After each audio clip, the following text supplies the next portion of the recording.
Hello everyone, Time to Grind here, and today I wanted to talk about Fall Guys Ultimate Knockout. And Fall Guys Ultimate Knockout is a new Battle Royale game where instead of killing each other with guns you find in buildings and warehouses, you simply just play fun and colorful minigames, and it is already one of the best Battle Royale games I have ever played. And so right off the bat, Fall Guys is a unique looking and sounding game. It has like a cotton candy art style and some sugary sweet music, and everyone's characters are just these cute little jelly bean figures that you can customize. And when you start the game, you queue up with 59 other players and you enter in your first minigame. And there are several different types of minigames. The first and most frequent of the minigames are races on various obstacle courses. So you might have a level that's made up of a ton of different seesaws that keep going up and down as people walk on them. Or you could have a race through a bunch of doors where a bunch of the doors end up being fake. And all of the obstacle courses are really unique from each other and make each of them feel like its own minigame.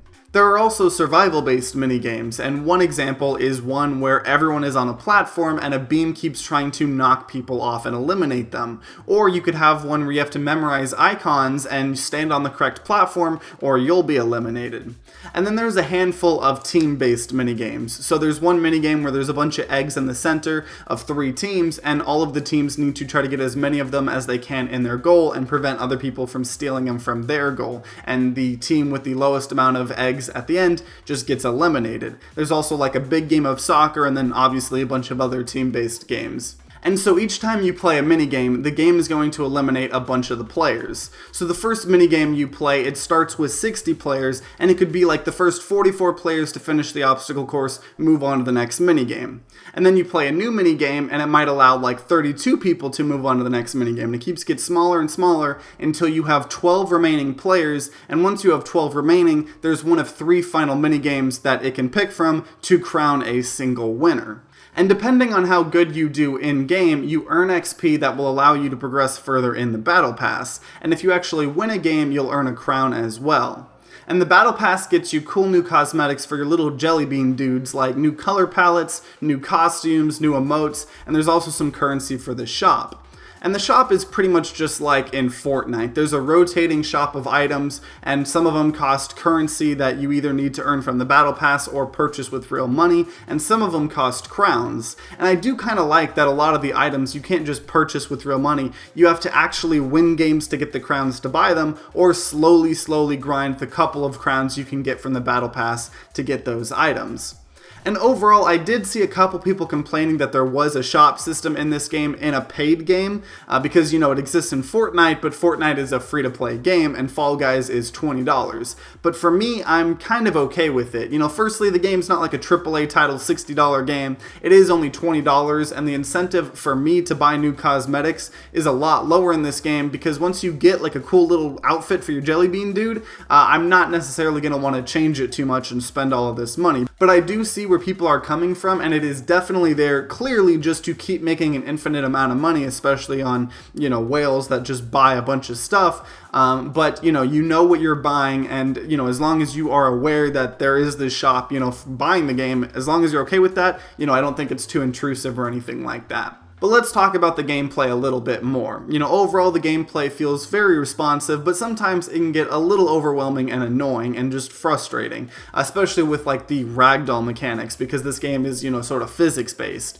And it seems like if you get hit by an object or sometimes other players, you'll fall to the ground and like ragdoll for a tiny bit and then get back up, but sometimes it can just feel like your character is getting like stampeded by 30 people and you just keep getting knocked down over and over and over and over, and then you lose the minigame because, you know, you're way behind. And so sometimes it can get kind of frustrating, but I do think that that is kind of the nature of the game. It's supposed to be this super chaotic game where everyone's like climbing over each other and racing to the finish. So it fits the gameplay, but I will say, I'm not gonna lie, sometimes I have gotten super frustrated when I'm at the beginning of the pack, I get hit once, and then I just proceed to keep getting knocked down and hit over and over and over until I'm at the very end. So it can get a little frustrating at times, but overall I feel like that's kind of the point of this game, and also it doesn't happen too frequently where, you know, you're like in first and then you get last. A lot of the times you might just get knocked down, but overall you're still going to be doing good.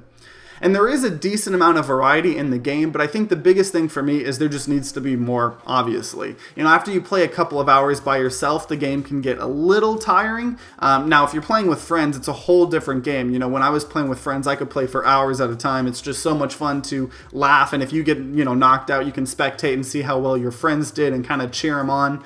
So if you have friends you're playing with, it lasts a lot longer. But for me, if I was playing by myself, I could only really play for like 30 to 45 minute increments before I kind of started seeing the same minigames over and over again, and I kind of started to get a little old of it. And I know on their roadmap they said that more minigames is the first thing that they're going to be doing, and that is really, really good. You know, I personally would like to see some more unique minigames because there's already so many obstacle courses, and to me some of the random unique minigames are more fun, but I do know that there are people that have a complete opposite opinion of me, and their favorite part about the game is the obstacle courses. So just more of both. Just more, you know, mini games, just variety of them, you know, whether it is, you know, obstacle courses or unique mini games, more is better, especially in this type of game. You don't want to make the game, you know, get old if you keep playing the same mini game over and over again.